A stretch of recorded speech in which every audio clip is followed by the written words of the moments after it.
Hi, I have been shopping on AliExpress. And today we're going to go through my purchases. Have I done a good job? Have I found maybe some hidden gems? Let's find out. Whoops. I need some hair product. So let me explain how we chose the things that are on the bench in front of me. Because if you've been on AliExpress to look for coffee stuff, you probably felt like I felt, which is completely overwhelmed. Now, in choosing stuff, I chose things that I genuinely wanted to test and try. Some of them are a little bit ridiculous. I'm not going to lie to you. Some of them are kind of entertaining. And we're going to break it up into 4 sections. We're going to do brewing first, like filter coffee brewing, sort of. Then we're going to do latte art for reasons that will make sense, because after that is espresso. Then after that, just briefly, it's a little coffee roasting. We actually didn't pick any grinders because I do feel like grinders from AliExpress is perhaps its own video in the future. So this is just not grinders. Straight away, I feel like I've lied to you because the first brew method we're going to look at is a kind of Turkish coffee brewer. Lots of different names for this style of brewing, but what I was most interested in wasn't the brewing pot. It wasn't the free coffee that came with it. It was this thing here. Now this is a sand heater, which is a very traditional way of heating or brewing Turkish coffee. Brewing with sand, using that as the heat source, means that you sort of cover all around, just jacket the brewer, rather than having a heat source at the base. This will be kind of all around, which is kind of, I don't know, different. This is the other thing I'm going to use with it. This is very exciting to me. I've long complained about scoops. I've said scoops are bad, use scales. But this says, why not both? It's a scoop scale.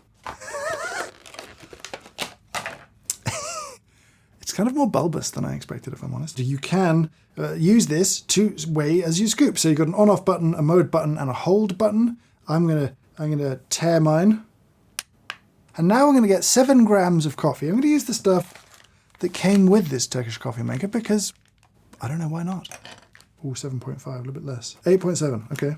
How about you? 6.8, I'm gonna go with it. I gotta say, from a workflow perspective, no, I thought this would be joyful. It's miserable.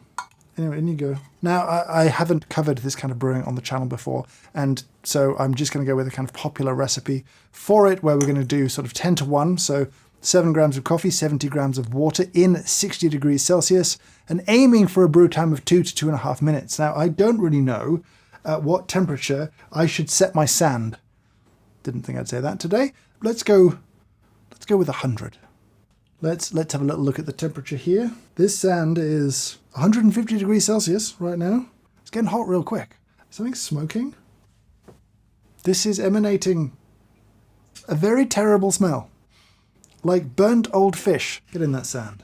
Sand's at like deep frying temperatures. So 150, 170, somewhere around there. It's pretty hot. It's pretty hot. I didn't think it would be that hot that fast. I also didn't think smoke would be coming out of it occasionally. So at 130 pounds, a questionably built hot plate, a small bag of sand, and a decorative outer, I'm not sold that this is a good idea or good value. But you got free coffee, so... And okay, we have foam, and then we're going to wait a little while for those grounds to sink to the bottom, and then we'll have a taste. Now, I'm not sold on the actual coffee that we started with, but we'll see.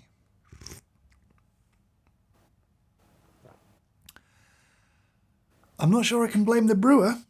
That's not my favourite tasting coffee. I'd love to learn how to use one properly, understand the sort of tips and techniques of that, and maybe I'll find that out one day and make a video about it. But for now, from a safety perspective alone, let alone smell or anything else, probably a no. So this is the brewed coffee stuff that's left over. I'll just run through it really quickly. We have a collapsible travel kettle, very exciting. I bought a refractometer. There's this kind of coffee brewer that loads of people ask me about, like a lot of you. There's this self-stirring mug. This, what I think is like Ember-style smart thermos. And then this carafe just had a great box. The refractometer, I'm actually not going to test and review because when I bought it and it arrived, I was kind of terrified because to review this properly needed lots of science, lots of testing, lots of validation. And so thank you, Lance Hedrick, for doing all of that in a recent video. This turns out to be not very good. Probably don't buy this. Check Lance's video if you want to know why. So, yeah, no. Buy a better refractometer. To sort of test as many of these things as possible is we're going to brew coffee with this thing. It's battery powered. In here, it takes a couple of AA batteries. So in here, there's a little metal filter. It's going to hold your coffee. This sits on top, and then it will rotate this thing where you put your boiling water into a max fill line, and it will gently spin it for you to do a kind of automatic swirly pour over very slowly and brew it maybe into, well, this. I'm excited for this part of the experience. Oh. There's like a little dial on the side here. If this is a temperature controlled collapsible kettle, that would be kind of amazing. I'm just gonna, I think, tell it to boil. I guess that's boil. Ooh! Angry snappy lid. Now I do have some bad news. Having checked the price, including shipping, delivery, everything else, this was £100, which is maybe too much money. Let me get some coffee. I will continue to use the scoop I don't like. I just feel like I have to give it a fair go. I was so excited for it, and it feels so terrible. What do you say? You say 11.2. 8.5. Never mind. On the lid of the brewer, it does say 10 grams to 150 grams. So that's what I'm doing. A little bit finer than I'd normally grind a pour over. You've just woken up. Welcome. Classic metal filter, classic mesh. Just quickly, the magnetic stirring mug is chaos. It's got a little sort of pill, and it's spun by a sort of magnet motor underneath the base. So if you drop it in, it sticks just there. And if you turn it on,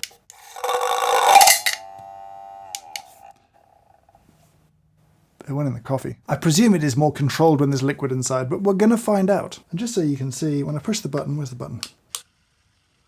The top will spin. I'm gonna say, a bit of a flaw with the kettle. You sort of want a detachable base for a kettle, because now the cord is very short. That's the whole cord. I'm gonna have to unplug the cord, pour my water in, and go. Now it feels like the flow rate's much faster at the start when there's more water in. I wonder if pulsing water in might sort of help slow the flow. Ground relatively fine, but it's brewing pretty quickly. Nice even flat bed below. We've made coffee. I feel like I'm not sure if I should leave the lid off for this for the first time I spin it. So I'm going to put the lid on to spin it. It's a big mug, 150 mils. Left lots of space inside. Here we go.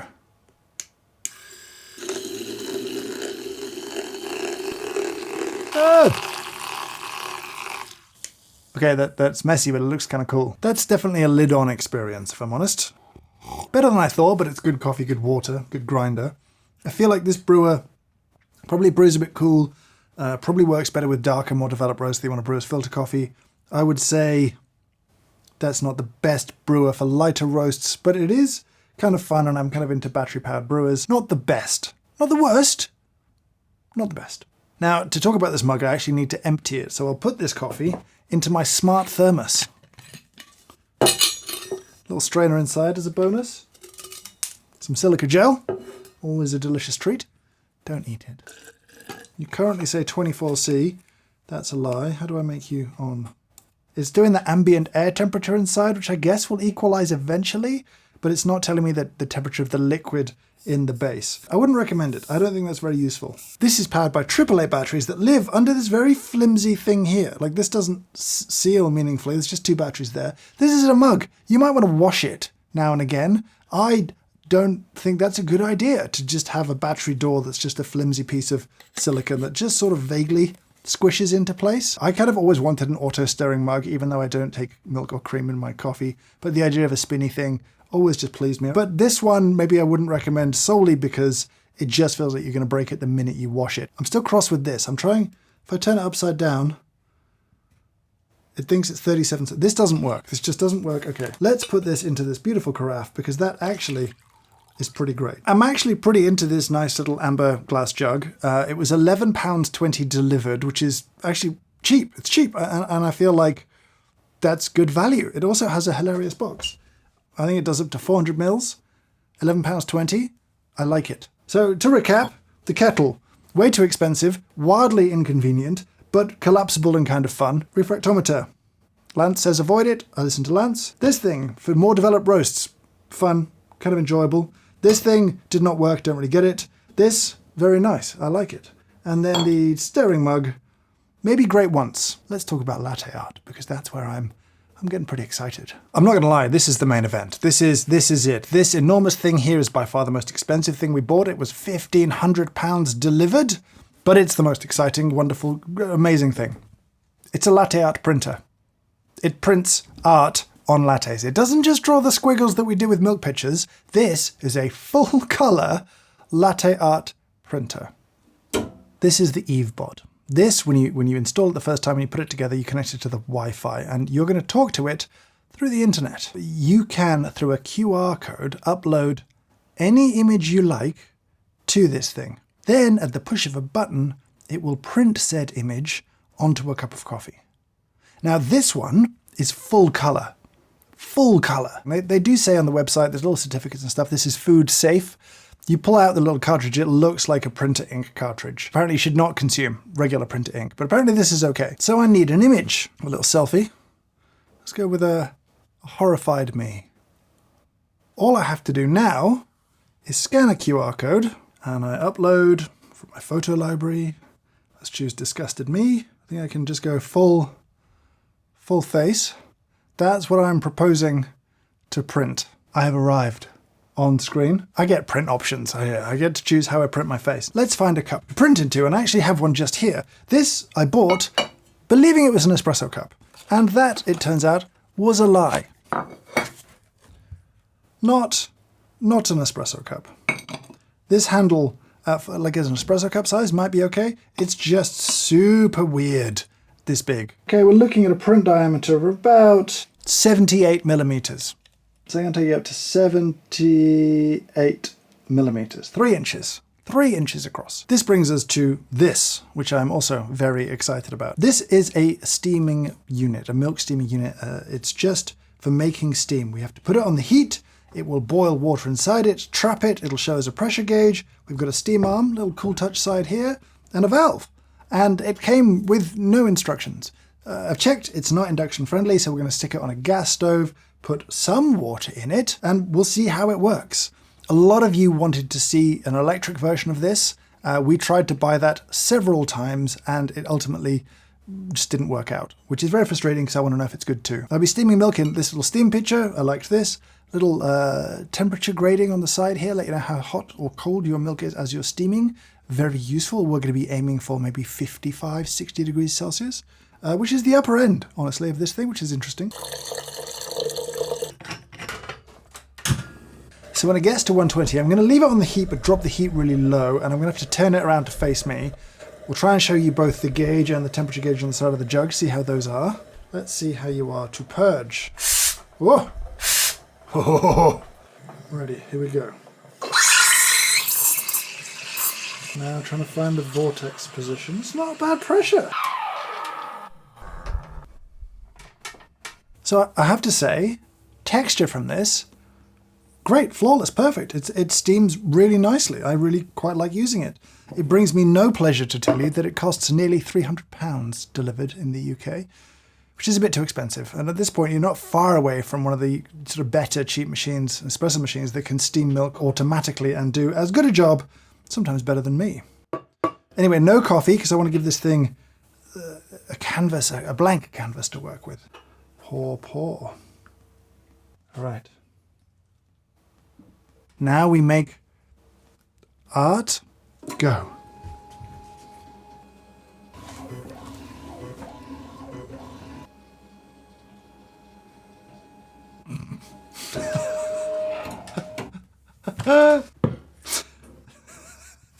Oh no. Missing a little colour. I feel like the cartridge maybe isn't printing to its fullest potential. It's skewing a little green, maybe an issue with a little bit of magenta not quite coming out right. It leaves me no choice but to taste my face. Sorry, face. They have no flavour. Okay, that feels reassuring. Let me just get a bit more printer ink. Is that wise? I feel like it should have a flavour, but it doesn't. It doesn't have a flavour. That's amazing. How do you not want one of these? Obviously, it's £1,500 for something you might use 3 times, and it would probably terrify someone to serve them a literal printed picture from a printer on their coffee. Think of the potential. I don't know why it exists. In summary, not super into this. I felt it was very laggy, not the best. This, I really liked that thing. I really like steaming with it. It's just way too much money. And this is way too much money. It's a printer, it needs a lot of maintenance, it needs inks, those are expensive, it does a ridiculous thing, but aren't you glad that it exists? Now there's one more item here. It's billed on the website as a latte art pen. And this strange looking object, it's a bird. It's like a little bird. It's got a button in it and you put chocolate powder inside it and then you can draw with your chocolate powder, which is not latte art. I feel like that's a lie and I'm cross about it from the start, but let's see how it works. Loading this feels like it's gonna go wrong. I've got to get the chocolate powder into there.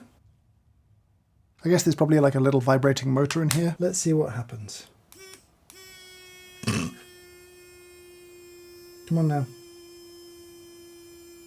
That doesn't work. That doesn't work. That doesn't work. It's £3.30. More fool me. I just thought that might work, but it clearly doesn't. Maybe it needs a coarser grade of... Oh!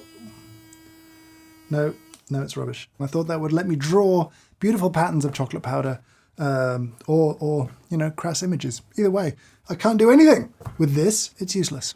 Let's go through the espresso stuff that we bought. A couple of espresso machines, which we'll get into, but to use them, we're going to use some of the accessories that I bought.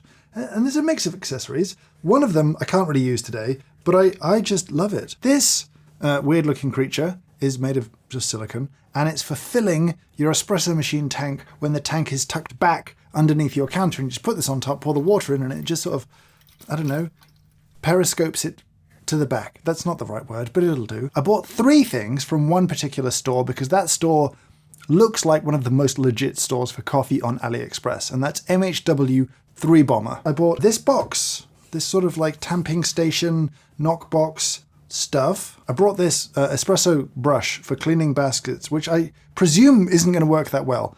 I just wanted to know. Dual wall glassware's been around for a while. I think Bodum were really the company that started it, and so I thought I would try their little cute dual wall espresso glass thing. When the niche came out, everyone loved the idea of having a dosing cup that fit a 58ml portafilter, but Niche didn't sell their dosing cup to anyone else, so people have started to make dosing cups. So I got one, just to see how it is. This is not like the Force Tamper, this just sort of has a depth meter.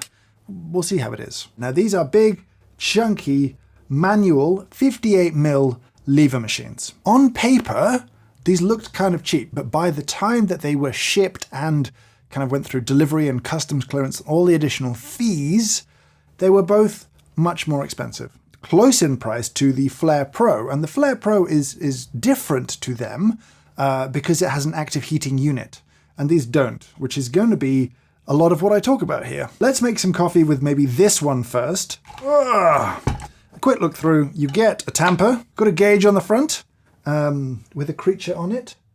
Nice portafilter, wood handle, very nice. Weird locking mechanism. Feels kind of, I don't know, you've got to get like a weird way round and then you're sort of pushing further. Feels kind of strange. But my biggest concern is this enormous piece of metal, which is very heavy and also right now about 20 degrees Celsius, which is a long way from the desired temperature of this metal, which is 93, 94 degrees Celsius, something around brew temperature, because when I put 60, 70, 80 mils of hot water into this, that water very quickly will go down towards 20 degrees Celsius, and this will not come up to temperature very much because the mass is so much higher than the water. I guess to try and get the best out of this, I'll do a couple of rounds of preheating, but that already is kind of a pain and a waste and annoying.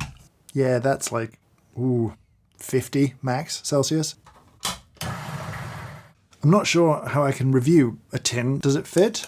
A little bit smaller, so maybe actually not bad if you were using, say, a 57ml portafilter and wanted something that fit that as well. But yeah, as a starting point, nice distribution. Yeah, I have nothing bad to say about that at all. This tamping station is very good. I like it. It's well made. It feels solid. In we go. Fresh boiling water. Let's go for a little pre-infusion. A little gentle pressure till we get the first drops. And let's pull the pressure up a little bit. Let's go for like 6. Now, if you're looking at that coffee, it does not look quite right. That does not look good. Very pale, wispy crema, funny looking colour. I would say with a very high degree of confidence that this probably got nowhere near 80 degrees Celsius as a brew temperature. That's not going to taste good. So In your dual wall glass, which tends to retain a lot of heat, that's very sippably warm. Wildly acidic. Sour, sour, sour, sour, sour. And that's just not hot enough. I just don't know practically how you would use something like that and get really good results unless you wanted weirdly low brew temperatures. This one's a little different, but also kind of the same. Let's have a look. Of course, time to check the knockbox part of this. Does this feel like a satisfying thunk? Does it feel loud and rattly? Nice. Of course, have to test the brush. That looks pretty clean. Just have a taste. If you run your finger on the inside of the basket, stuff still came off. Taste it. Not very good. Not something I would want to contribute to my next cup of coffee. That's why I prefer something like a sort of microfiber cloth to get rid of everything that you can that's inside there and leave you a kind of neutral starting point. So this one has a slightly more kind of chaotic vibe to me. It did come with a dosing ring. That's always appreciated. And quite a nice looking tamper if you like that kind of a thing. This lever, if you lift it all the way up, that's really hard to do. It's quite a tight fit in the chamber. Ooh, that was physical. So this piece actually just comes out. Portafilter, that's nice. And so you can sort of see there's a pretty typical shower screen at the bottom there. You've got a gauge, which is at a slightly weird angle when the whole thing's put together. This is still a substantial piece of metal. This weighs about 1.2 kilos. Preheating this adequately would require a decent amount of boiling water. I don't really know why it comes to pieces like this. If you slide it all the way in, it's actually now off center with the piston. So it needs to come back a little bit to then be sort of centered. I've got some coffee. This has been preheated 3 times. And before we start, we found another small problem. When the lever's all the way down, which is the typical position where you'd want to then use the portafilter, well, this is in the way. So you've got to sort of lift a little bit to get the portafilter out. I don't like how sort of loose this feels. This is going to be full of hot pressurized water soon, and I don't like it. When we fill this with water, and when we partially lift this, that will allow water to drain through the sort of piston mechanism and start pre-infusion. And then you'd lift this up and press down. All right, in we go. All right, let's begin to drain the water in. Oh, so awkward to lift this. Okay, now the gauge goes all the way to 25 bars, which is a little out of spec. Now, weirdly, the end of this lever starts hitting things. Like, I guess there was pressure still in there, and I let go of this enough that the mechanism that allows pre-infusion allowed some pressure out. I'm always torn in that situation whether to be like, that was my fault for being an idiot, or that's bad design. But I feel like you've got to design products knowing that idiots like me will be using them. So I'm going to put that on design. That smells bad and looks bad and tastes bad. Not as bad as the previous shot. So tastes hotter, slightly higher brew temps. That's a win. As an experience, I wouldn't like to use this machine if it stood between me and my first cup of coffee of the day. Overall, kind of fun, solid, weighty constructions. They don't feel like they're cheap in their build. They just feel both a little bit kind of uninformed in the design. Like there's not enough real coffee knowledge but in the design of these. To round us out, just a little bit of roasting. Now, I know this is immediately going to make you say, when am I doing a roasting series on the channel? Good question. I don't know. Would I like to? I think I would. These kind of roasters you can buy online quite easily in different places. The pricing will go from, it seems like over 100 up to like £200. This one landed, delivered, all cost about 155. Not cheap. Not cheap. And the way it works is pretty simple. There is a fan inside this and there is a heating element. And the controls of this primarily control those two things. How hot is the element? How aggressive is the fan? And the heat of the air and the quantity of air determine the speed of the roast. Typically, in commercial roasting, you would reduce the heat throughout roasting. So you'd have your sort of maximum heat at the start, broadly, and then it would sort of taper down. We're not going to have any real insight into what's happening in the roasting chamber here, other than looking at the beans. It has some sort of auto mode. We'll see how auto that is. 100 gram capacity, 80 gram recommendation, that's what we're going with. So we'll open it up, put some coffee in. Now, there are instructions with this, which I have read, that are in English, but a little bit confusing.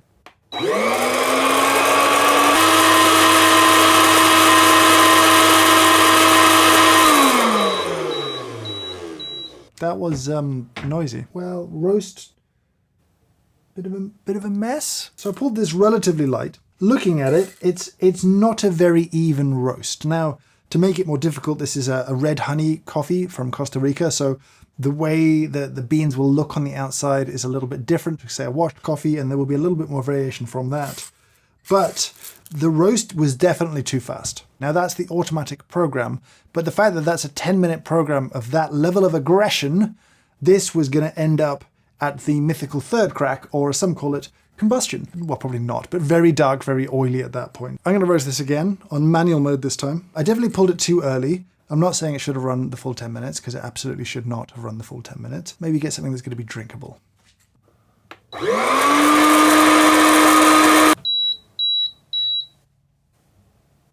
The beeps say we're done. This is actually my third roast, because my second roast was just bad also. That's the kind of truth of coffee roasting. You're going to make a bunch of mistakes at the start, especially with a brand new roaster, and you should let this rest before tasting it. So you're going to wait a few days to work out how you messed it up, and the whole thing takes a long time. It's going to be maybe 20, 30 roasts before you kind of know this roaster and its real flaws or limitations. If that doesn't appeal to you, then I should warn you generally away from home roasting. This is too fresh to taste good, but I know what you want. You want me to brew it and drink it anyway. Let's have a little smell. No. It's not my best roast. Ooh, that's smoky, harsh, bitter, bit too dark. Also underdeveloped. It's good raw coffee that I've made taste a bit like commercial coffee. Not my best efforts.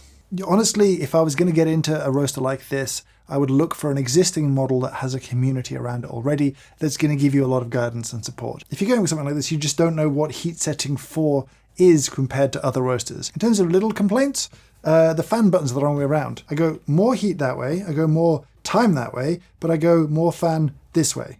And that's confusing. It should be more fan, less fan, and it's the other way around. The mixing isn't great. Those little holes maybe aren't doing a good enough job of really mixing the coffee. I found a couple of beans that really hadn't moved very much and weren't properly developed, so that's a bit of a concern. Should you buy coffee stuff from AliExpress? Having, bought a bunch of stuff that I thought I wanted to try and test, I have come to a conclusion. And the answer is maybe.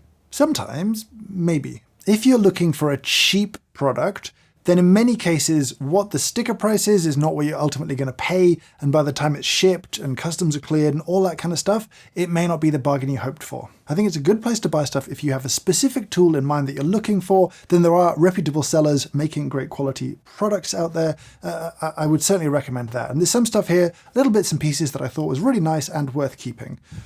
Other stuff, not so much. And that's okay. That would be the same if I was buying on eBay or buying anywhere else, really. There's going to be good products and bad products. I hope you had fun. I had fun.